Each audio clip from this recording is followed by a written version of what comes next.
I won more premierships alone. Ready! To be honest, I get fed up with it. Your job is to tell the truth, right? That's your job. I look at you, not because you give information, I don't know if it's you.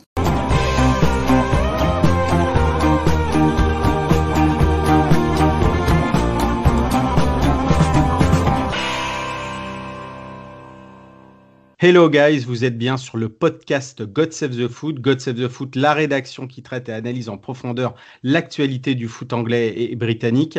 Avant de consacrer des numéros dédiés au Championship, à l'English Football League de manière générale, la Scottish Premiership et autres sujets croustillants faisant partie du folklore du foot anglais, on va continuer à débriefer et à analyser la situation et dynamique de certaines équipes. Après un podcast spécial Arsenal enregistré mercredi, les cas de Liverpool, Everton, Leicester, Crystal Palace et Newcastle seront disséqués dans ce numéro. Évidemment, je ne vais pas le faire tout seul comme à chaque fois. Je serai avec mes acolytes et confrères correspondants sportifs à l'AFP au Royaume-Uni, Fred Happ et Arman Soldin. Arman que vous pouvez aussi retrouver sur Canal+ le week-end pour la Première Ligue. Comment ça va, messieurs ?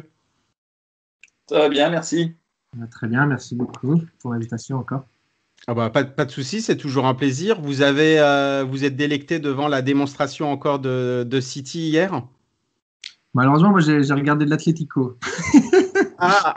Parlons-en aussi de l'Atlético, parce que j'avais forcément un mot aussi pour Chelsea qu'on va pas évoquer dans ce podcast, parce qu'on l'a déjà fait il y a 2 semaines, même si évidemment il y a énormément de choses à dire sur Chelsea.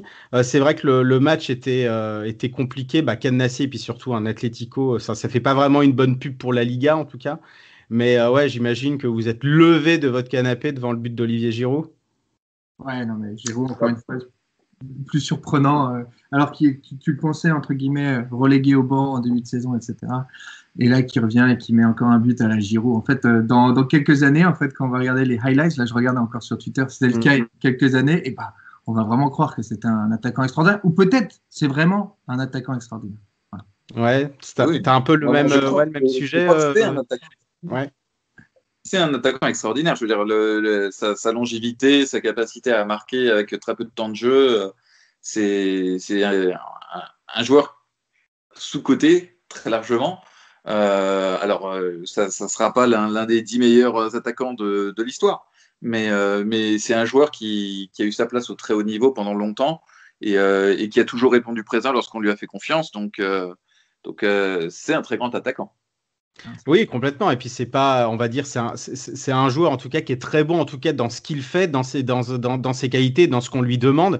Il répond toujours présent, et à chaque fois où on sent qu'il y a un coup de moins bien, que ce soit au niveau, on va dire, de ses prestations, quand il enchaînait beaucoup plus à Arsenal, ou même quand il y a pas vraiment d'issue par rapport à Chelsea, où on s'est plusieurs fois encore posé la question, mais est-ce qu'il va rester à Chelsea, et ce serait pas mieux pour lui de partir en tout cas pour un autre club où il jouerait peut-être un peu plus.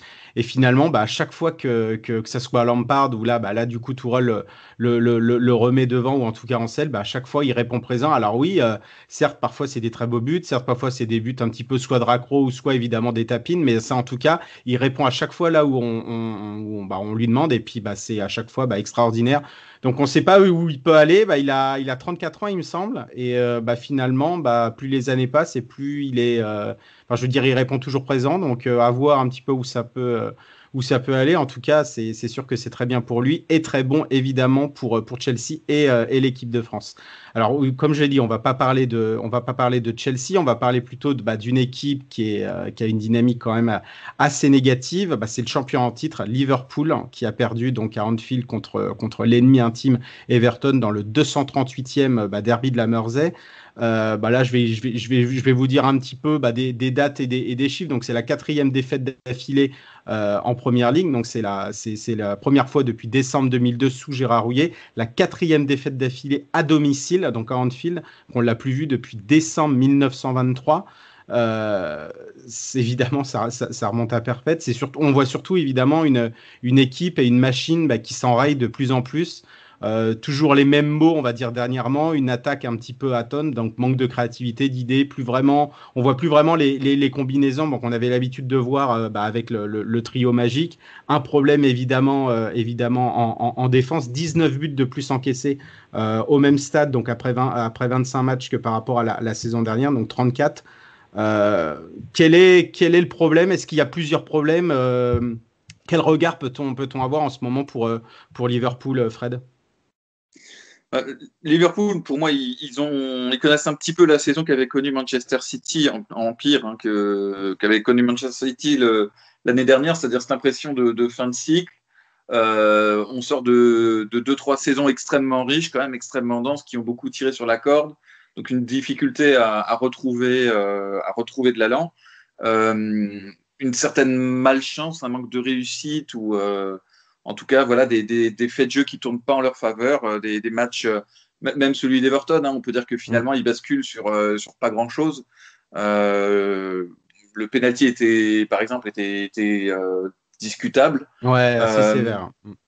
Donc il y a, voilà, beaucoup de choses qui ne tournent pas dans le bon sens. Là où l'année dernière, au contraire, ils arrivaient à forcer la décision dans les dernières minutes, cette fois-ci, c'est un peu l'inverse qui se passe.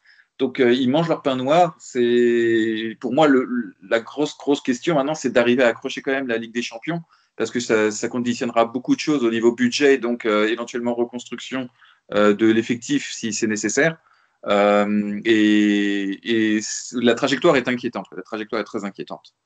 Oui, c'est ça, parce qu'on pensait évidemment, en tout cas dans la première partie de saison, Liverpool évidemment premier candidat à sa succession. Après, on voit que c'était plus compliqué. Liverpool ne pourra pas, on va dire, ne pourra pas continuer sur sa lancée et avoir un deuxième titre de suite, mais finira dans le top 4. Et là, finalement, on se pose la question, est-ce que Liverpool pourrait finir dans le top 4. Toi, Arman, justement, ta vision sur ça, c'est quand même assez problématique, sachant qu'en plus, il y a eu encore un énorme coup dur, c'est la blessure, évidemment, de Jordan Henderson lors de ce match où déjà il joue pas déjà à son poste, il dépanne en défense, et en plus en défense avec son expérience, même si c'est pas un défenseur central, là, ça fera encore c'est un énorme coup dur pour Liverpool.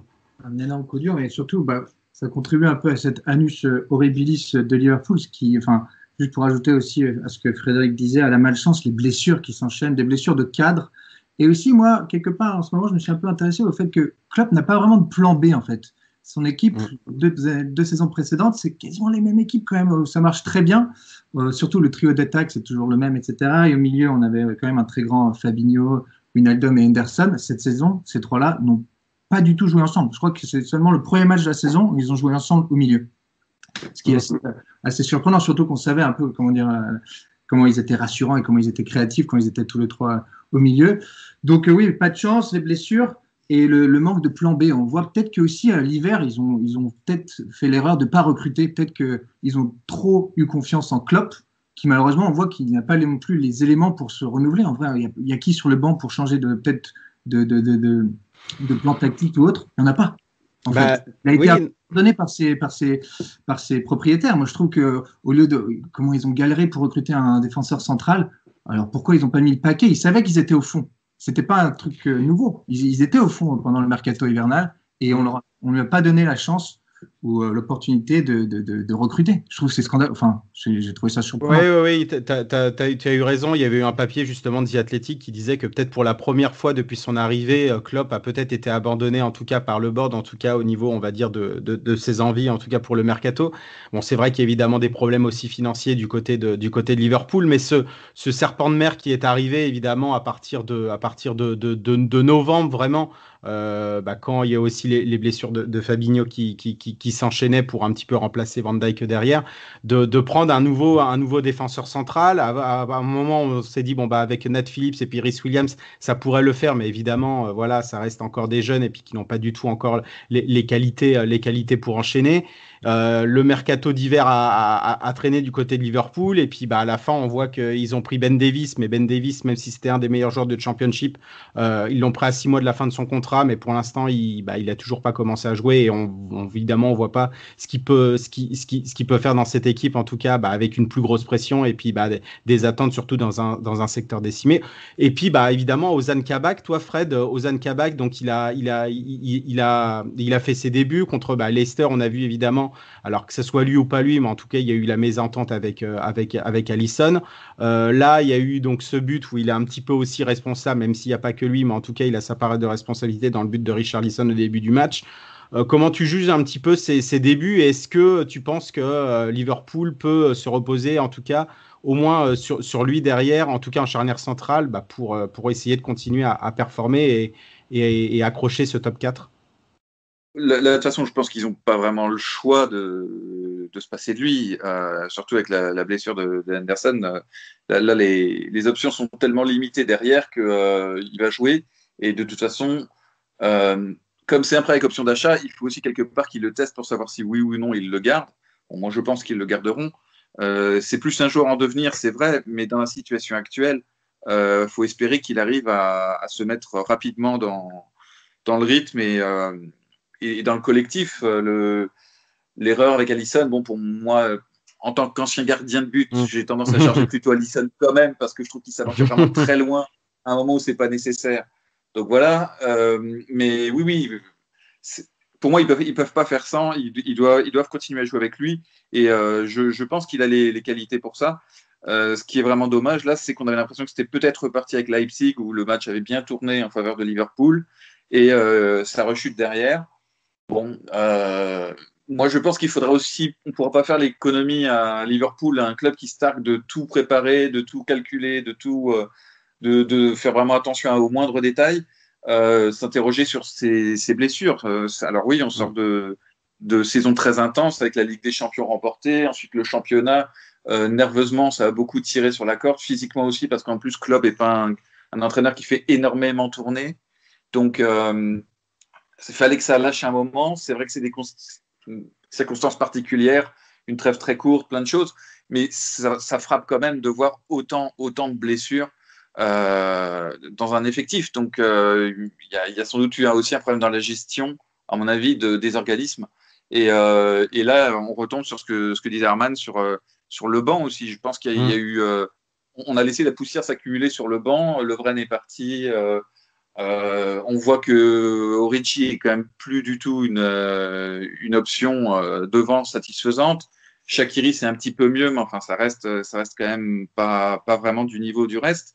Donc, je pense que oui, là, il y a eu un petit peu une négligence coupable, une complacency, comme on dit en anglais, qui s'est installée.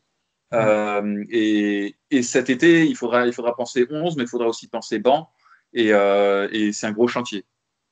Oui, complètement. Et puis oui, c'est ce que tu disais évidemment, Arman, et ça rejoint ce que dit Fred aussi, c'est que en plus il y a quand même une différence de niveau évidemment notoire entre les titulaires, et je parle surtout évidemment des trois de devant, parce que quand on passe évidemment de Salah, Firmino, Mané à évidemment Shaqiri ou Origi, clairement qui a eu sa prolongation de contrat par ces deux performances surtout contre le Barça, et puis aussi son but en finale contre Tottenham, parce que c'est vrai qu'il était quand même assez limité, en tout cas pour cette équipe, même en tant évidemment que doublure. Il y a le retour de Diogo Jota, en tout cas à l'entraînement. Est-ce que tu penses évidemment que c'est une très bonne nouvelle pour Liverpool, Arman? Sachant qu'évidemment là il faudra un petit peu changer, je pense, du côté de Klopp pour recréer une dynamique. C'est vrai qu'il faut changer, mais il peut pas changer parce que évidemment il a pas le banc qu'il faut, et puis les trois de devant jouent tout le temps en gros. C'est dingue qu'un club de l'envergure de Liverpool, entre guillemets, le Messi qu'on attend, c'est Jota qui revient de blessure. Oui. Enfin, on parle quand même d'un champion d'Europe, du champion d'Angleterre en titre. Donc quelque part, ce serait trop lui mettre la pression, si j'ose dire. Mais c'est vrai qu'on l'apprend. Mais encore une fois, moi, je vais dire que les trois de devant, quelque part, moi, j'ai trouvé que Salah fait une saison plutôt bonne. Oui, il est toujours régulier, en tout cas dans la performance face au but, ça c'est vrai. Un peu les apparences. Bon, parfois, il fait vraiment des matchs un peu absents, comme là, contre Everton, etc. Mais parfois, je trouve qu'il a mis quelques buts importants. Et c'est surtout au milieu. Enfin, on n'a pas parlé de Thiago, mais le problème Thiago est est quand même très très important. Ici, on en a beaucoup parlé dans la presse britannique, le point d'interrogation sur Thiago, parce que le premier match qu'il fait, tout le monde, entre guillemets, le porte au nu. Entre guillemets, je me rappelle, il a fait un match à 100%, et ça, les stats voilà, ne mentent jamais, on va dire. Il a fait 100% de ici, si ça sous. Donc tout le monde on se disait, enfin, peut-être que voilà, Liverpool va un peu changer son jeu, etc. Malheureusement, il se blesse. Et quand il revient, il n'arrive pas à s'intégrer du tout. En fait, il n'est pas du tout décisif. Il n'a pas fait une passe décisive. De mémoire, j'ai pas de. Enfin, si, au tout début. Oui, au tout début, mais plus vraiment de passes, en tout cas, qui cassent les lignes, en tout cas, qui permet un petit peu de déstabiliser le bloc adverse, comme évidemment il faisait au Bayern Munich, et c'est vrai que c'est très préjudiciable, et c'est vrai que Sky aussi avait fait un focus dessus, tu as raison.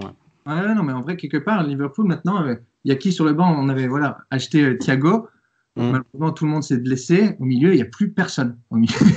Pour le coup, je sais pas comment c'est compliqué. Il y a un petit peu Curtis Jones qui revient, mais pareil, on ne peut pas non plus tout porter la responsabilité sur Curtis Jones. Il y a aussi le cas Wijnaldum qui joue toujours, mais évidemment, je pense qu'il partira à la fin de la saison. Il est en fin de contrat. Donc c'est vrai que c'est très compliqué. Et puis ce matin, il y a aussi une horrible nouvelle. Je ne sais pas si vous l'avez vu, en tout cas aussi dans la presse anglaise, c'est la mort du père d'Alisson au Brésil. Il s'est noyé, je crois, après une baignade au sud de Porto Alegre. Et c'est vrai que ça rajoute aussi, on va dire qu'évidemment là, le foot n'est pas du tout évidemment prioritaire. Mais tu vois, c'est un épisode encore en plus qui se passe dans cette saison absolument noire pour Liverpool, et aussi évidemment quelque chose à gérer en plus. En tout cas, c'est vrai que ça fait le bonheur d'Everton qui a donc gagné à Liverpool. Première victoire en tout cas dans le derby depuis septembre 2010, et première victoire en Anfield depuis septembre 1999. Évidemment, je veux dire, voilà, c'était absolument improbable. Et moi, évidemment, quand j'ai vu aussi la line-up d'Everton, je m'y attendais absolument pas. Mais on a vu que voilà, le maestro Ancelotti a dépassé Klopp, en tout cas tactiquement, a très bien réagi. En plus, après, c'est vrai, l'espèce de bouillie qu'ils nous ont offert face à Fulham, et puis la défaite 2-0 à Goodison Park. Mais on voit quand même des Toffees, c'est assez curieux, qui arrivent on va dire, à passer de prestations finalement indigestes à d'autres complètement maîtrisées avec sang-froid, mais on va dire d'un week-end sur l'autre. Donc c'est assez paradoxal, non, pour l'instant, la saison des Toffees, Fred, alors qu'ils avaient quand même très très bien commencé. Oui, mais alors, dès le début, ils avaient commencé par 4 victoires. Ensuite, il y a le nul contre Liverpool, où ils flinguent Virgil van Dijk. Et derrière, ils perdent 3 matchs de suite. Il faut à nouveau une bonne série entre la 12e et la 15e journée avec 4 victoires de suite. Ensuite, ils en perdent 2. Enfin, ça doit être assez épuisant cette année, nerveusement, d'être supporter d'Everton. Cela dit, au moins il y a des émotions positives par rapport aux années précédentes où c'était en encéphalogramme plat. On va dire que c'est déjà une progression. Au moins il y a un peu de passion et ça vibre. Mais c'est vrai que non, on l'a pas vu venir cette victoire à Anfield. Elle est malgré tout un petit peu liée à des circonstances. Le premier but rapide, merveilleuse passe, merveilleuse ouverture pour Richarlison et finition de tueur, très bien. Le penalty, on l'a déjà dit, un peu discutable. Donc au final, sur l'ensemble du match, la victoire est pas volée du tout. Mais voilà, c'était le bon moment pour prendre Liverpool. Everton en a profité. Maintenant, effectivement, on ne sait toujours pas ce qu'on peut espérer ou pas pour cette équipe. Alors, ils ont un match en moins, ce qui leur donne un petit avantage, même s'ils sont pour l'instant que 7e, ils sont pas décrochés du tout pour la Ligue des Champions. Mais voilà, aujourd'hui, je suis incapable de te faire un pronostic sur où va terminer Everton cette saison. Ça peut être 4e, ça peut être 7e ou 9e. Je n'en sais absolument rien. C'est vrai qu'ils sont, donc c'est, comme tu l'as dit, 7e, 40 points, donc à égalité avec Liverpool, mais avec un match en moins, donc c'est contre Aston Villa. C'est vrai que c'est assez illisible cette équipe. Pourtant, évidemment, il y a une qualité évidemment absolument incroyable, et puis ça permet évidemment de faire vibrer un petit peu ses fans.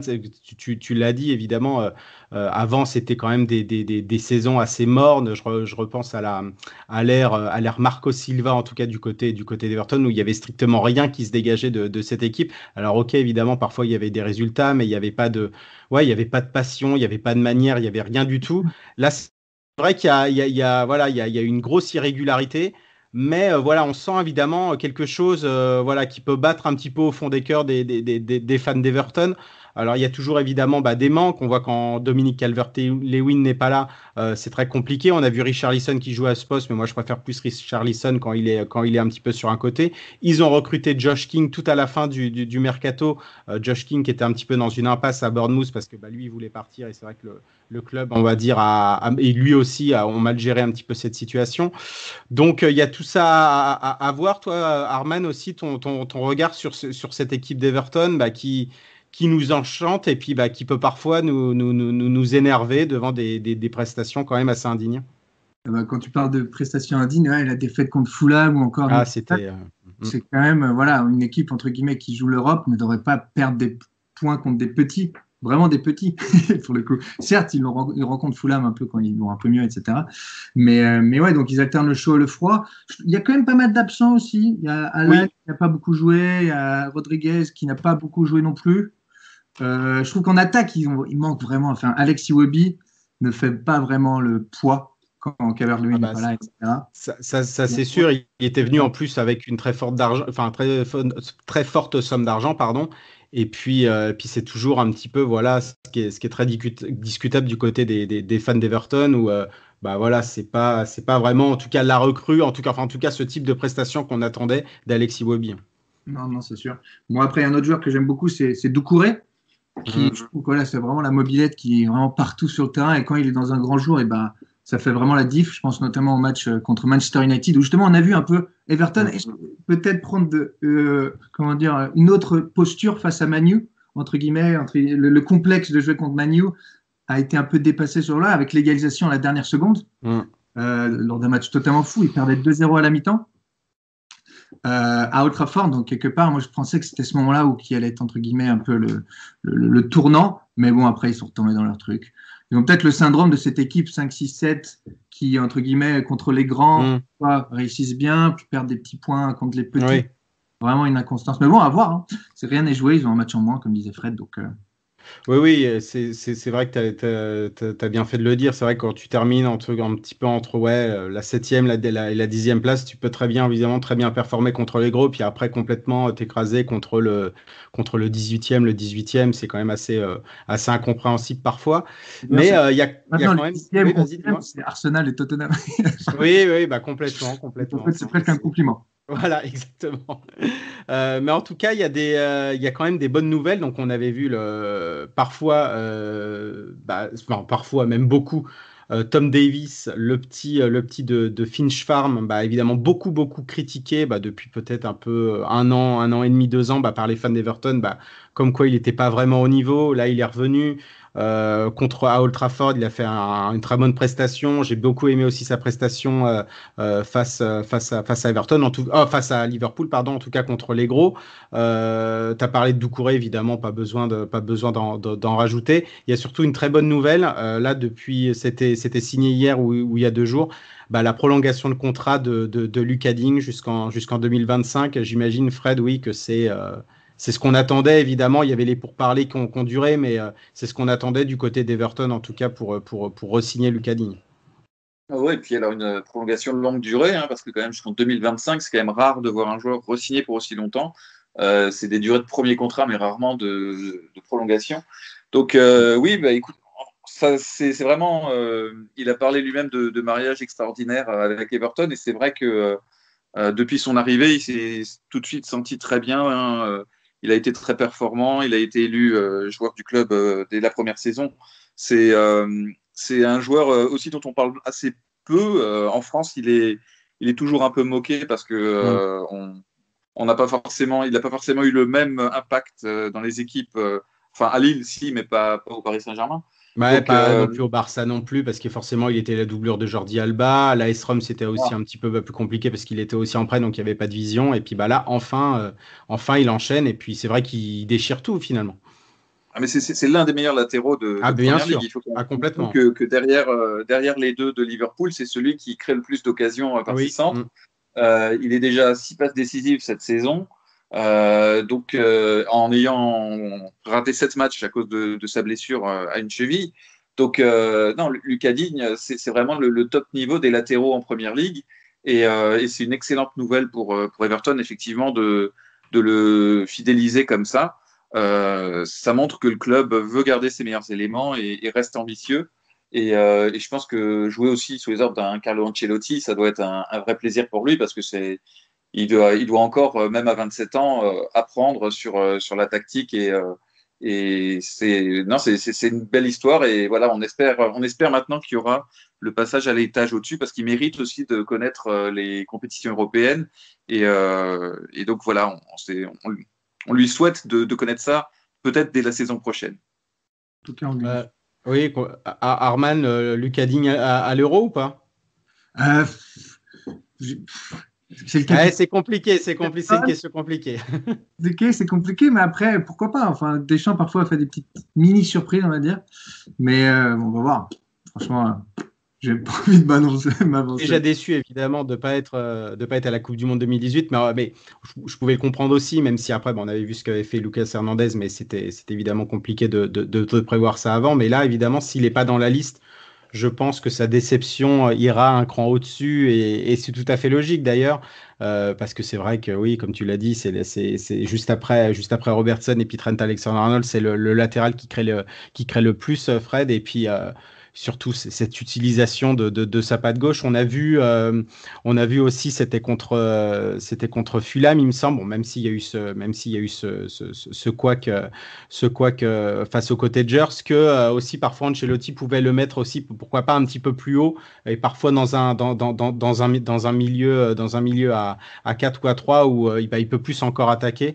Mais c'est sûr que c'est. Et puis en plus, il y a la responsabilité. Il est troisième capitaine quand il n'y a pas Coleman et puis Sigurdsson, et on l'a régulièrement vu avec le brassard. Donc là aussi, ça indique évidemment son nouveau statut, déjà depuis une saison ou deux chez les Toffees. On a parlé des Toffees, on va parler aussi d'une autre équipe, elle qui est beaucoup moins illisible et qui carbure absolument, c'est Leicester, troisième, 49 points à égalité avec Manchester United qui est deuxième. Les Foxes, une seule défaite depuis mi-décembre, 3 victoires sur les 4 derniers matchs. On a vu encore une très bonne prestation, surtout en première période à Villa Park face aux Villains. Là, on voit vraiment, que de toute façon, cette patte Brendan Rodgers tire encore le meilleur de ses joueurs, Fred. Oui, on a l'impression que il se bonifie avec l'âge comme les bons vins. C'est vrai que la saison dernière avait laissé un goût d'inachevé assez prononcé quand même. Une équipe qui avait semblé en mesure de s'inviter sur le podium et puis qui avait un petit peu lâché sur la fin de saison. Là, ils ont été dans le top 4 pendant toute la saison, depuis le début de la saison. Ils ont même mis par le pied sur la première place. Donc, la tendance est plutôt bonne, c'est encourageant. C'est vrai qu'ils vont avoir en plus l'avantage par rapport aux équipes devant eux d'avoir un calendrier plus léger puisqu'ils ne disputent pas de compétition européenne. Il n'y a que la Coupe d'Angleterre en plus qu'ils ont à jouer.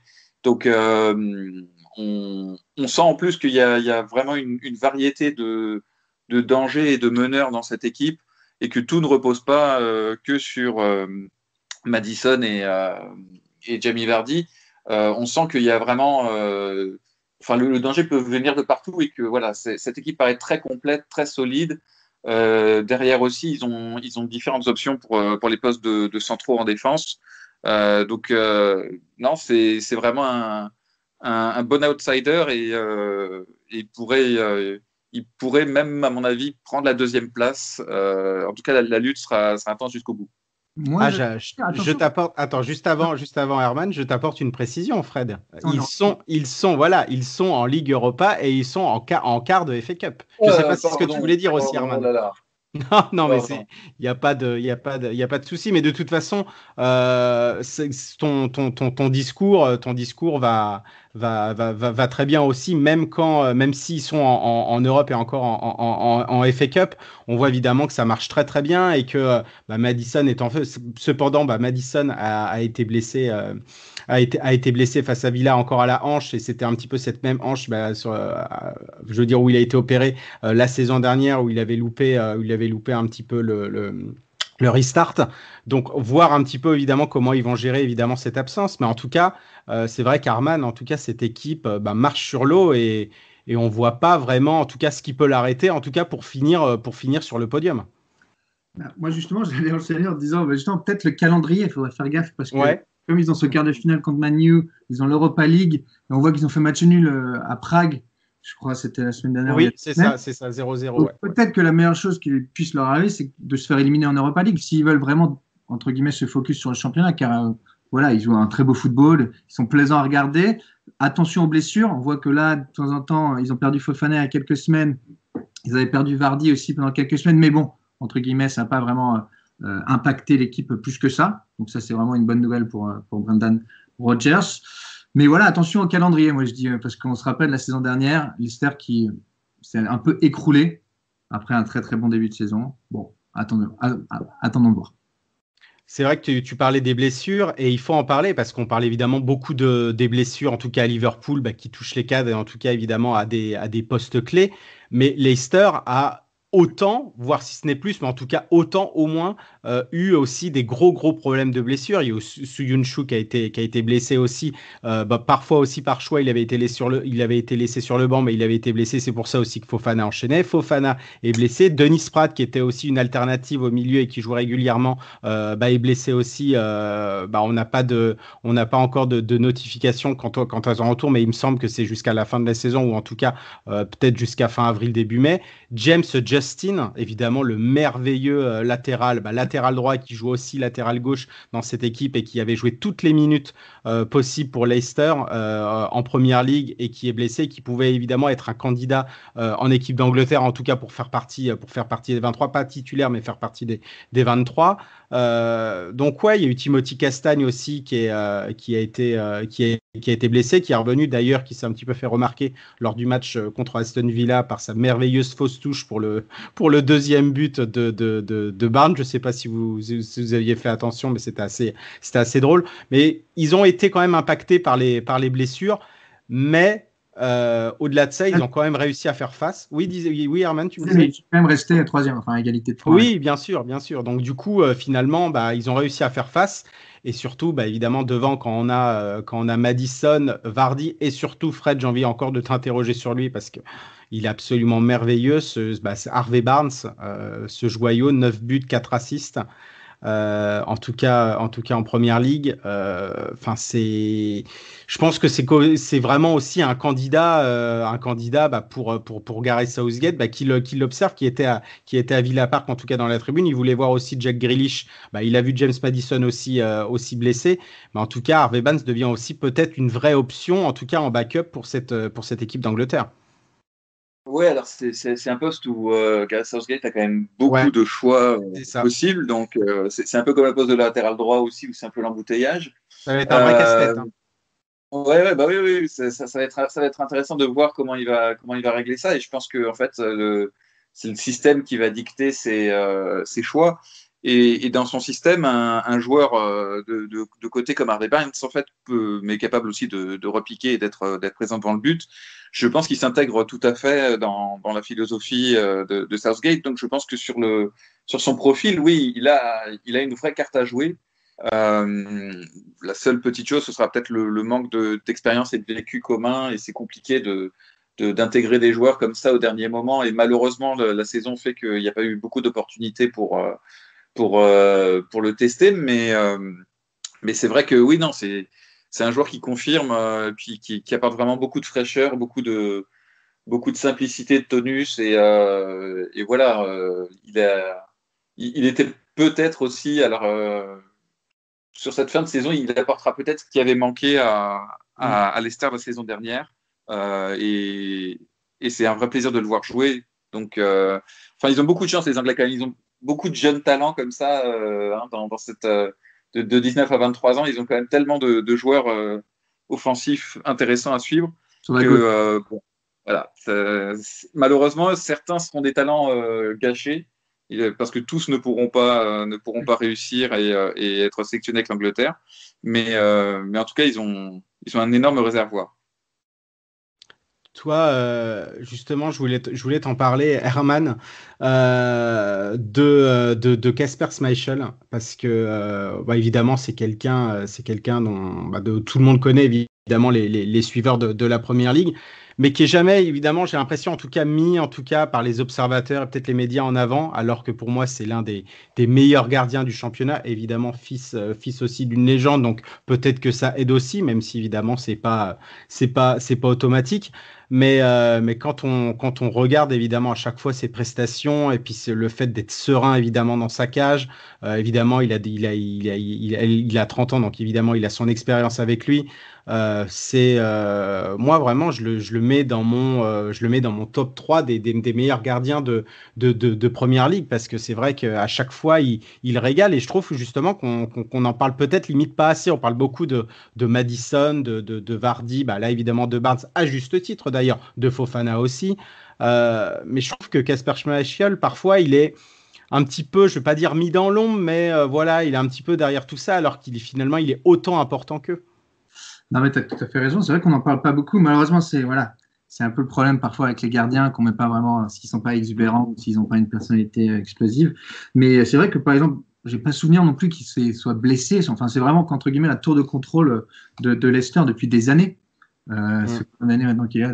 On a l'impression qu'il est là depuis toujours. Moi, j'ai pas le souvenir qu'il a été blessé. J'ai pas le souvenir d'une énorme boulette. J'ai pas le souvenir d'une erreur qui me vient à l'esprit comme ça. Et on sait à quel point c'est important. On regarde Liverpool qui, dès que entre guillemets l'équipe n'est plus en confiance et le gardien n'est plus en confiance, et ces erreurs leur ont coûté, je sais pas, beaucoup de points lors du dernier. Non, mais bien sûr. Et puis en plus, déjà, il faut rappeler que c'est un gardien évidemment qui a été formé à Manchester City quand papa jouait à Manchester City lors de cette saison 2002-2003. Il a débuté avec City en Première Ligue. Après, il y a eu évidemment plusieurs prêts, mais il joue à Leicester depuis 2011.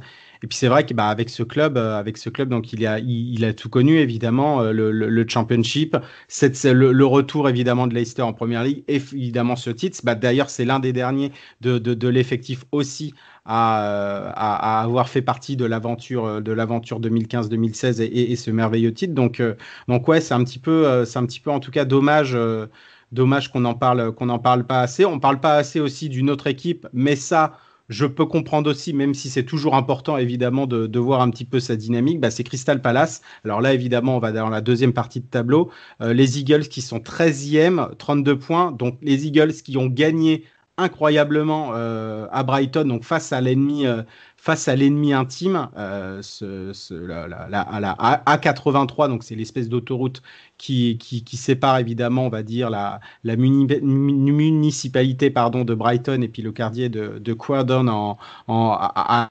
M23. Bon, ça évidemment, c'est pareil, c'est la M23 ou la A23. Parfois, il y a une différence de lettres. Alors, pourquoi, je n'en sais rien. Mais en tout cas, parfois, je vois la M23 ou la A23. Mais ça, évidemment, c'est purement une invention médiatique. En Angleterre, j'ai pu parler, évidemment, quand j'étais à Brighton et aussi à Londres, à des supporters de Brighton et de Crystal Palace.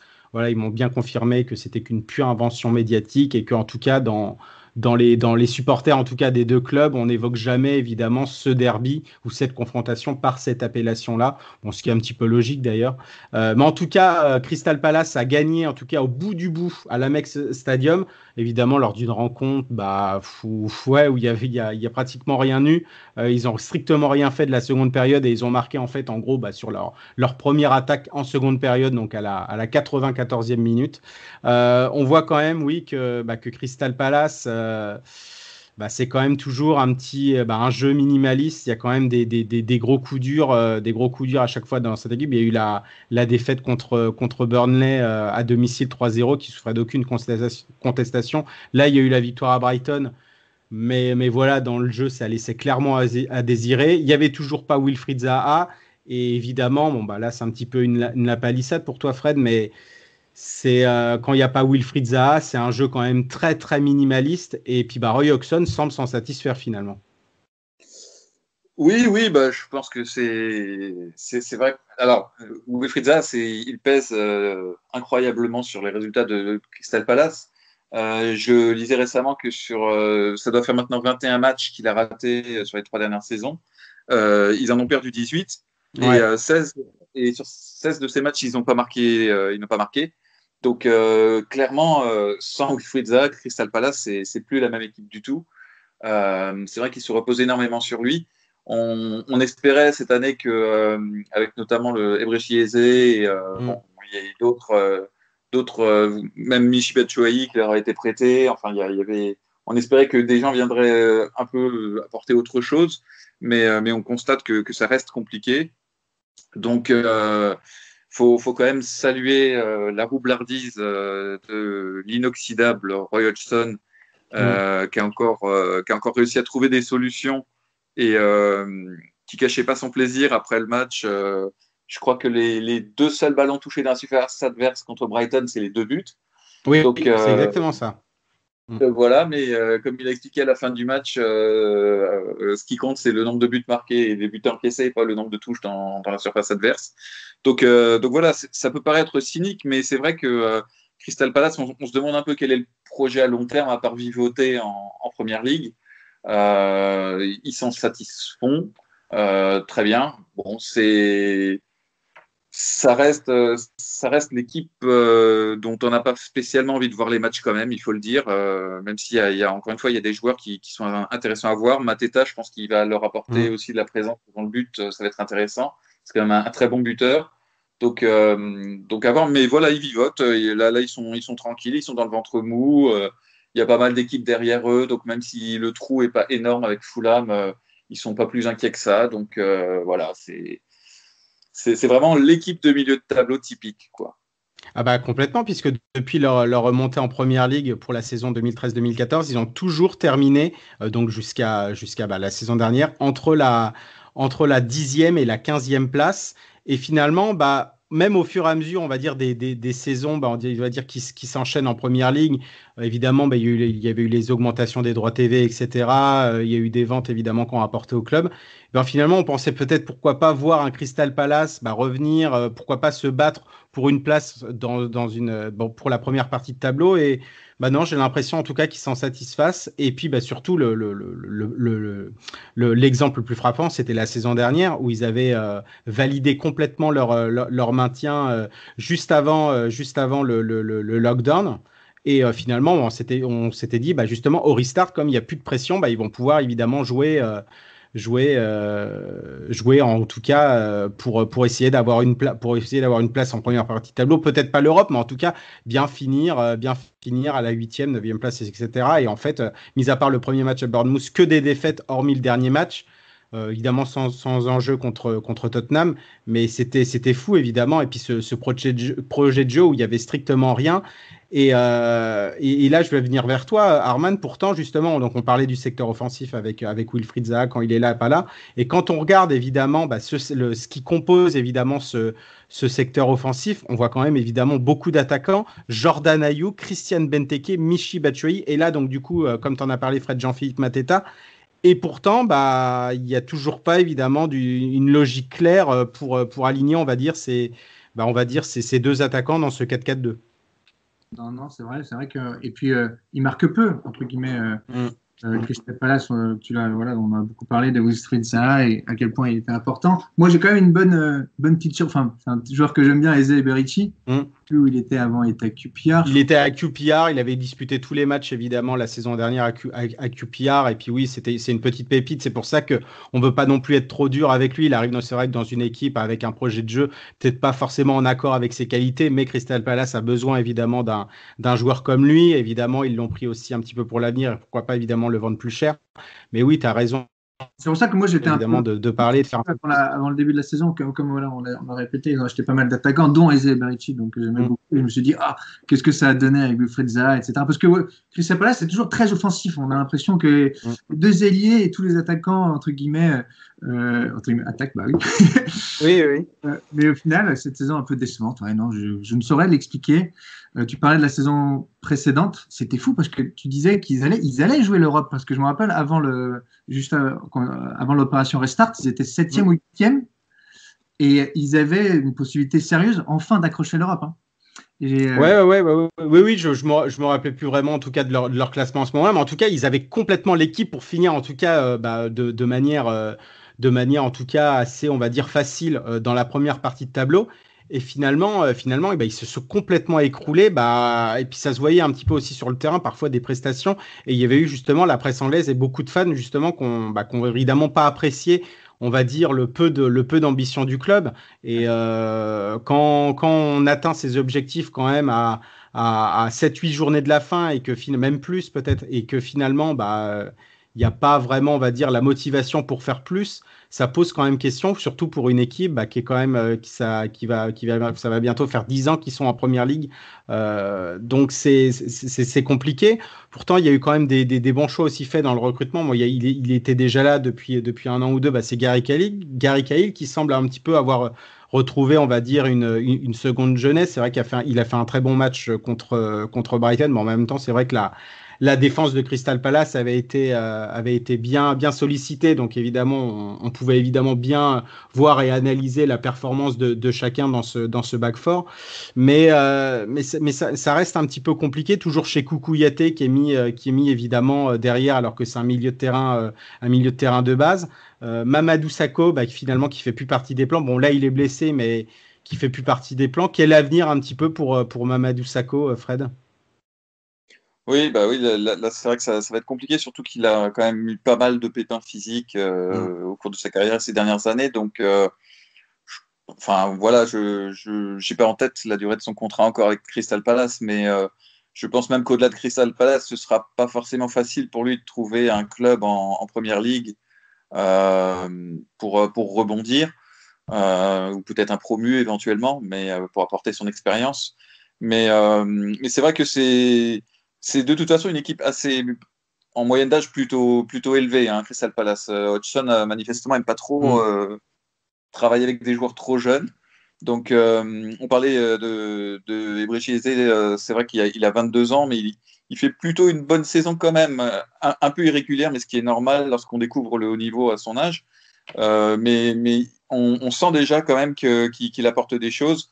Dans les statistiques, en termes de contribution offensive, il est déjà deuxième derrière Zaha, loin derrière Zaha, mais il a déjà un petit peu, je ne vais pas dire les clés du camion, ce serait exagéré, mais en tout cas, c'est pas une première saison si timide que ça, donc c'est encourageant. Maintenant, effectivement, la question c'est quelle ambition, avec quels moyens. On sait qu'ils avaient bloqué Zaha, en tout cas, ça ne s'était pas fait à un moment où il était question qu'il parte. Ça reste toujours le vieux serpent de mer, ça, hein, évidemment, le départ ou pas de Wilfried Zaha, mais évidemment, je crois qu'Emery le voulait, mais Crystal Palace, quand il était à Arsenal, mais Crystal Palace avait mis un montant évidemment complètement fou, c'était 90 millions de livres, il me semble, mais évidemment, si on enlève Wilfried Zaha de Crystal Palace, c'est peut-être un petit peu caricatural, mais j'ai l'impression qu'il n'y a plus de Crystal Palace, donc ouais, non, c'est assez compliqué, ouais. Mais voilà, c'est vraiment indéchiffrable le projet de cette équipe, à part vivoter comme ça. Après, c'est un club attachant, hein, avec un stade attachant, très à l'anglaise, très typique. Donc voilà, c'est ce genre d'équipe qui font vivre aussi le football anglais. Mais c'est vrai qu'on est un peu frustré. On se dit qu'il faudrait peut-être pas grand-chose quand même pour au moins avoir un peu d'ambition. Est-ce que c'est lié aussi à l'entraîneur? Je ne sais pas. C'est quelqu'un de très intelligent et qui malgré tout a encore des résultats. Je veux dire, arriver à maintenir une équipe comme ça aussi facilement sans crainte, c'est pas rien non plus. Mais voilà, ça respire pas l'ambition, et en termes de passion, c'est aussi un peu tristoun, quoi.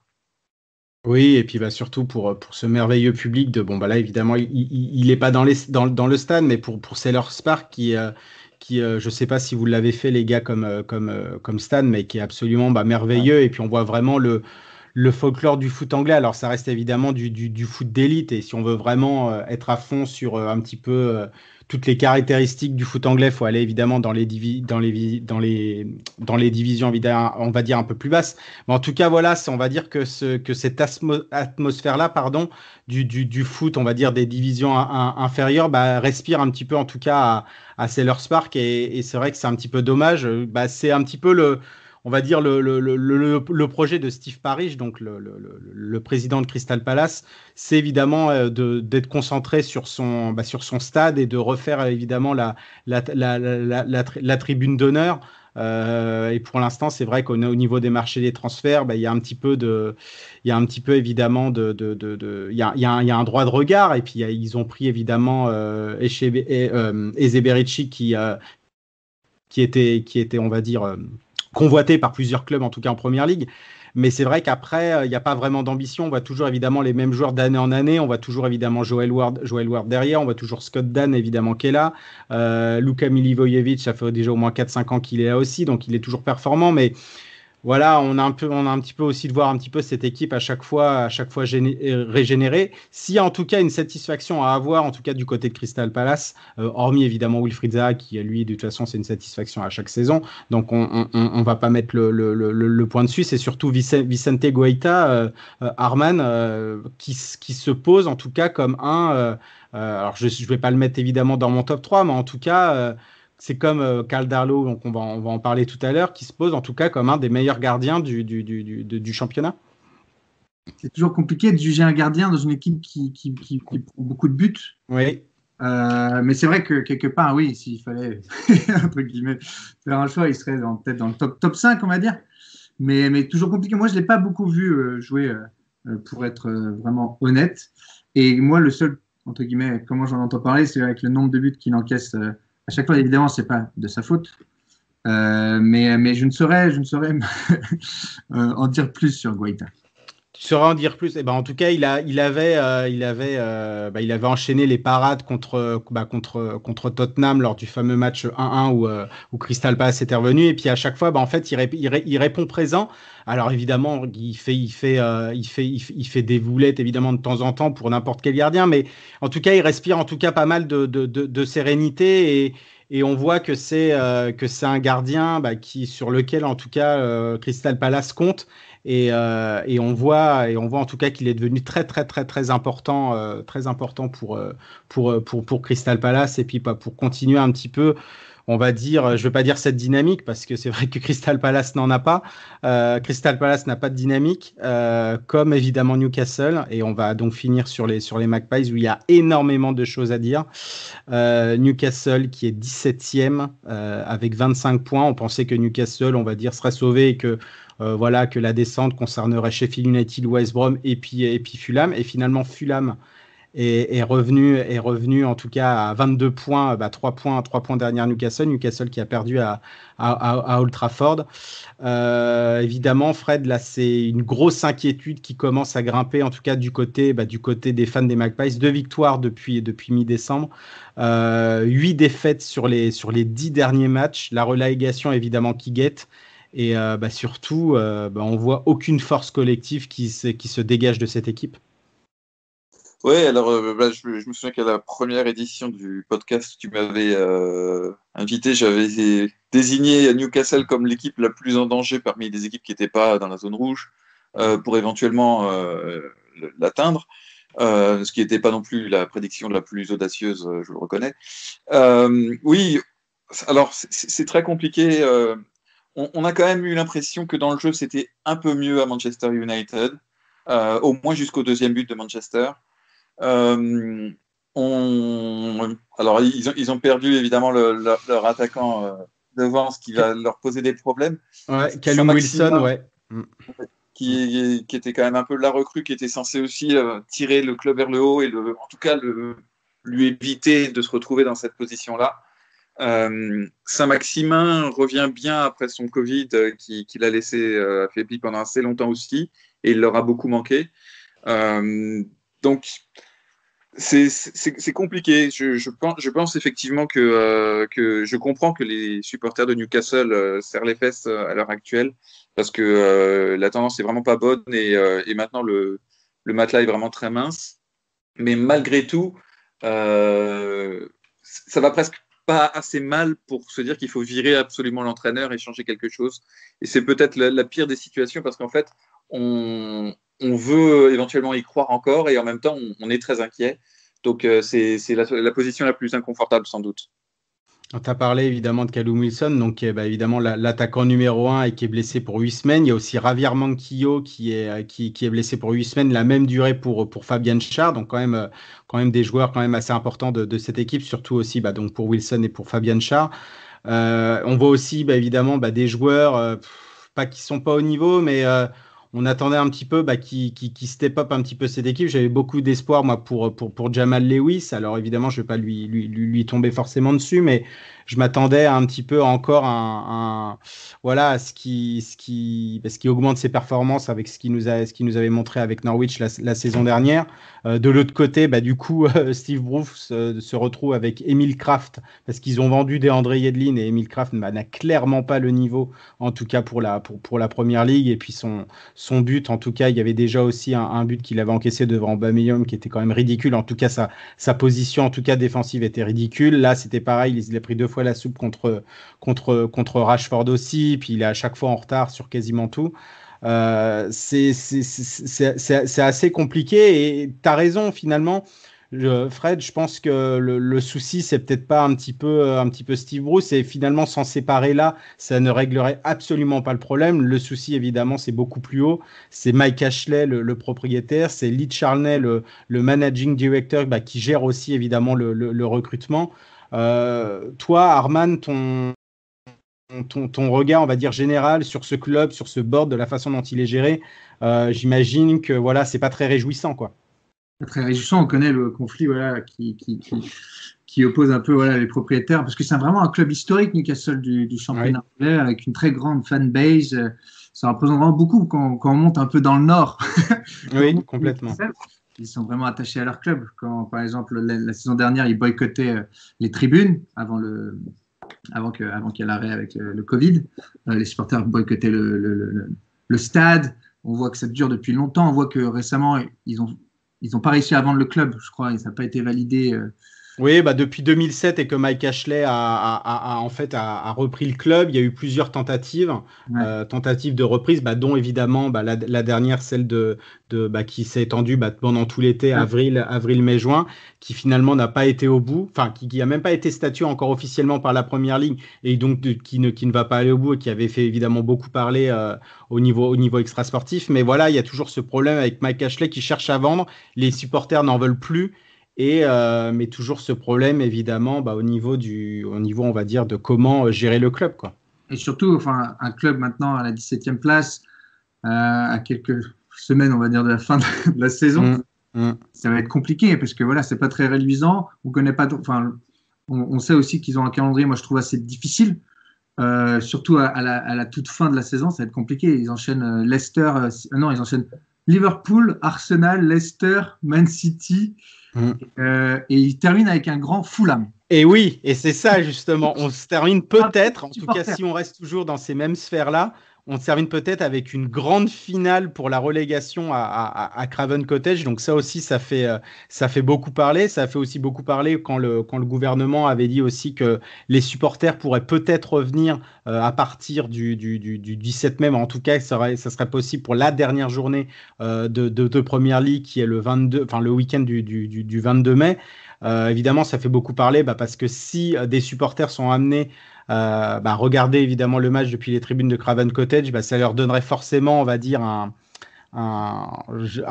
avantage évidemment supplémentaire, alors qu'évidemment aucune équipe n'en a bénéficié quasi dans la saison, même s'il y avait eu un moment un retour des supporters quand il y avait les tiers imposés, c'était au mois de novembre ou décembre, il me semble. Mais ouais, non, on se dirige peut-être, pourquoi pas, vers une grande finale.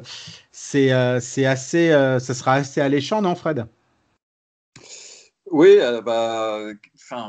quelque part, il faut leur souhaiter parce que ça veut dire qu'ils seront encore en vie pour le maintien à ce stade de la saison. Donc, c'est tout le mal qu'on souhaite aux deux équipes.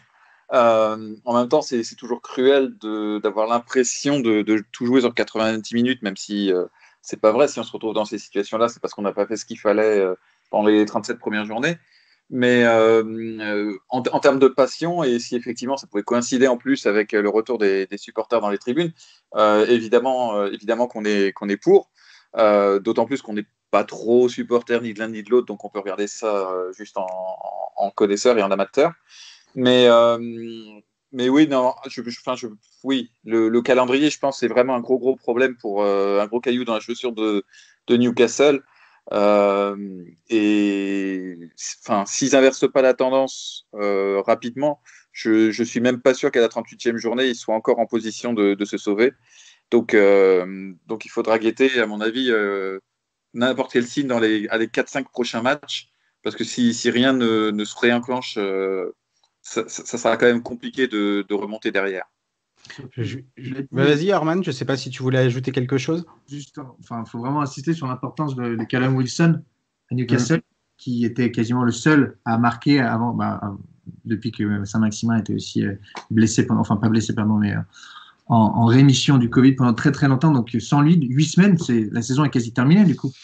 Ah bah complètement, puisque c'est vrai que devant ils ont des énormes problèmes en tout cas à scorer et puis surtout à se créer des opportunités. On voit que évidemment derrière on a Joe Linton c'est toujours l'énigme et ça restera je pense toujours l'énigme. Pour moi c'est pas un attaquant, c'est pas un ailier, c'est très compliqué. Je rappelle qu'évidemment, c'est toujours le transfert record du club pour 40 millions de livres, il me semble. On a Dwight Gale, mais Dwight Gale, c'est toujours bien mignon, Dwight Gale, mais pareil, c'est pas suffisant en tout cas pour remplacer Callum Wilson. Et puis, on a toujours la légende Andy Carroll. Mais pareil, Andy Carroll, ce n'est plus Andy Carroll évidemment du premier passage en tout cas à Newcastle, et puis le fait qu'il avait été vendu aussi pour 40 millions de livres à Liverpool pour devenir l'un des plus gros flops de l'histoire du club. J'ai toujours de la sympathie pour lui, mais on voit que voilà, c'est toujours aussi compliqué quand il revient. Il est plus vraiment dans le rythme. Il a toujours évidemment son merveilleux jeu de tête, mais c'est très très compliqué devant. Et justement, Steve Bruce essaye là évidemment de manière générale à un petit peu, on va dire, avoir le bon discours. Ils ont nommé Newcastle Graham Jones, donc nommé fin janvier pour devenir le first team coach des Magpies. Donc il rejoint un petit peu son backroom staff qui était composé déjà de Steve Harper, Steve Agnew et Stephen Clemens. Donc déjà, on va dire un staff quand même assez étoffé juste pour être aux côtés de Steve Bruce. C'est quelqu'un quand même assez... quelqu'un d'expérience puisqu'il occupait le même rôle à Bournemouth quand Jason Tindall, donc l'ancien entraîneur de Bournemouth, était nommé l'été dernier à la place d'Eddie Howe, et il avait aussi des expériences de first team coach à Everton, Wigan et West Brom. Mais voilà, Steve Bruce a dit que c'était un autre discours que les joueurs voudraient entendre pour essayer un petit peu de remobiliser cette équipe. Bon, pour l'instant, j'ai pas vraiment l'impression que ça marche du tonnerre. Les gars, d'une manière générale, si vous deviez, là évidemment on est fin février, si vous deviez faire un pronostic sur cette descente, évidemment on va revenir plus tard évidemment sur les cas de West Brom et Sheffield United qui semblent normalement scellés.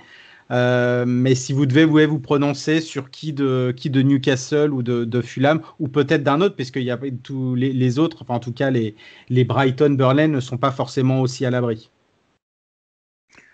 Oui, c'est vrai qu'on écarte un peu vite Brighton et Burnley parce que quelque part ils ont cette capacité à grignoter les points ici ou là que Newcastle semble avoir complètement perdu. La défaite contre Crystal Palace est d'ailleurs de ce point de vue-là une très mauvaise nouvelle pour Brighton qui se retrouve à nouveau fragilisé alors qu'ils avaient l'air d'être un petit peu sortis de la zone de turbulence. Moi, j'ai tendance à penser Fulham n'a pas non plus un calendrier très simple. Ils ont encore Liverpool à jouer. Alors, Liverpool, c'est Liverpool. Manchester City, ils ont encore des gros matchs aussi des Chelsea, enfin voilà, Manchester United. Donc, mais malgré tout, j'ai l'impression que Fulham est sur une dynamique plus prometteuse. Et donc, je mettrais quand même une pièce sur leur maintien et sur une descente de Newcastle. Pareil pour toi, Arman? Pareil, pour moi, surtout, encore une fois, ouais, j'allais dire la même chose que Fulham, là, une seule défaite en 7 matchs, ce qui est assez dingue. Et surtout, c'était la défaite contre Leicester City, mais surtout qu'ils réussissent de plus en plus à gagner leurs matchs. Oui. Contre Everton, Burnley, ok, ça coince un peu un partout. Contre Sheffield, ils gagnent. Bon, c'est toujours un peu des petits scores hein, avec Fulham. Mais c'était un gros problème, oui, de Fulham. On va pas s'attarder sur le cas de Fulham, mais c'était pour. En fait, ils font beaucoup de matchs nuls, et c'est ce que Scott Parker avait dit. C'était normalement, dans ces matchs nuls-là, il y en a beaucoup qui devaient normalement se transformer en victoire, et puis qui rapportera à chaque fois évidemment 2 points de plus, et ce qui met un petit peu dans la panade, on va dire, Fulham actuellement. Mais c'est vrai que voilà, ils ont, on va dire, une meilleure, en tout cas, dynamique et un niveau de performance un petit peu supérieur à Newcastle qui a une situation quand même très très difficile, et qui accueille Wolverhampton pour la prochaine journée qui se déroule ce week-end, la 26e. Vous aurez quel regard évidemment sur cette 26e journée? Vous allez regarder quoi? J'imagine évidemment que la journée de dimanche sera cochée, grisée avec le Chelsea, Manchester United et le Leicester Arsenal. Ouais, le Manchester City West Ham qui ouvre la journée est aussi plutôt sympathique, hein, le samedi à 12h30. Je pense que West Ham a peut-être une petite carte à jouer pour, alors peut-être pas gagner, mais enfin interrompre la série incroyable de Manchester City de victoire. On verra, peut-être que je me tromperai, peut-être qu'ils prendront 5-0 et que j'aurai l'air ridicule, mais c'est pas grave, j'assume. Non, il y a des beaux matchs. Un Leeds United et Aston Villa qui est très bien, assez alléchant. Ouais. C'est quand même aussi, ça respire le beau jeu. Donc, alors, il faudra voir effectivement qui sera sur le terrain, parce que parfois on a des mauvaises surprises. Il faudra guetter les formations de Fantasy League pour voir qui sera titulaire. Mais non, oui, il y a vraiment des beaux matchs. Hein. Arsenal, on a l'impression de dire ça toutes les semaines. C'est un peu la dernière chance pour essayer d'attraper l'Europe par le championnat. Everton, est-ce qu'ils vont, lundi soir pour terminer, est-ce qu'ils vont réussir à enfoncer encore plus Southampton, ou alors est-ce qu'au contraire ils vont relancer Southampton? Voilà, non, il y a des beaux matchs, des belles oppositions de style. Le Tottenham Burnley ne m'inspire pas grand-chose, il faut bien le dire quand même. Mais voilà, non, ce sera une journée intéressante. Et puis alors, si Liverpool ne gagne pas Sheffield United, je pense que voilà, faudra se faire une raison sur leur chance de disputer la Ligue des Champions. Ça va être très compliqué s'ils n'arrivent pas à gagner à Sheffield. Tu parlais de Fantasy League, c'était assez drôle pour Aston Villa. En tout cas, il y avait eu donc Jack Grealish qui n'a pas participé au match contre Leicester, et ça avait fait pas mal polémique puisque en fait c'est sorti du vestiaire, et ça a donc été mis évidemment dans les médias, et Dean Smith évidemment un petit peu fait la gueule, en tout cas au micro lors de ses conférences de presse, en tout cas évidemment de préparation pour ce week-end, et où il disait qu'évidemment il y avait aussi évidemment ces joueurs dans son équipe qui avaient enlevé Jack Grealish de sa Fantasy League aussi. Donc voilà, il y avait une petite polémique assez drôle par rapport à ça. Il cherche toujours la taupe évidemment. D'ailleurs, il a interdit à ses joueurs de jouer à la Fantasy League. Voilà, exactement. Donc c'était assez, on va dire, c'était assez cocasse comme situation en lisant ça évidemment dans les journaux britanniques. Arman, toi, tu vas dans quel stade ce week-end? Je vais à City contre West Ham. Ouais. Je suis le champion, entre guillemets. Oui. Spécialisation. Et après, non, moi, j'ai un match aussi intéressant, Arsenal-Leicester. Pourquoi? Parce qu'Arsenal joue un peu sa saison là, dans les 2-3 prochaines semaines. Là, bien sûr. Et après, ils enchaînent donc Leicester, Burnley, Tottenham, West Ham, Liverpool. Donc, entre guillemets, ils peuvent très vite revenir. Enfin, on a vu des meilleures choses, même là contre City, je trouve, la semaine dernière. C'est vraiment malheureux. Enfin, c'est vraiment très, très malheureux de se prendre un but à la 27e seconde ou 67e seconde, je ne sais plus. C'est presque une faute professionnelle, surtout quand on joue contre City. Mais on voit quand même des meilleures choses. Donc, je ne sais pas, il faudra suivre cette petite équipe d'Arsenal. Enfin, peut-être que je suis moi, je suis un supporter un peu d'Arsenal. Tu vois, tu t'es découvert. Non, mais peut-être que je me suis un peu dévoilé. Tu as bien fait de le dire. Parce que c'est vrai qu'il y a aussi Arsenal, évidemment, on les voit absolument pas dans le top 4, et il y a toujours, on va dire, un espoir pour essayer d'accrocher en tout cas une place en Europe, sachant qu'ils comptent aussi sur la Ligue Europa. Donc oui, c'est vrai. Et puis ça va voir aussi évidemment Leicester qui, si évidemment, ils peuvent mettre toujours évidemment la pression avec Manchester United pour cette seconde place. United joue qui, United ? United, il se déplace à Chelsea. Ah oui, Chelsea, ok. Oui, ça va être le gros match. Et évidemment, Chelsea, évidemment, pour revenir, pour essayer de revenir et d'accrocher encore ce top 4. Et puis pour United aussi, de remettre encore, mettre 3 points de plus les Blues par rapport au podium et surtout à la qualification pour le top 4. C'est la fin de ce podcast. On a été, je pense, assez complet et puis il y avait beaucoup de choses à traiter. Merci messieurs, j'espère que vous avez pris du plaisir. Et à toi. Absolument, comme toujours. Comme toujours. Et en tout cas, merci encore à vous. Et puis, quant à nous, chers auditeurs, on va se retrouver à la prochaine pour de nouveaux débriefs de l'actualité de la Première Ligue. Ciao, ciao.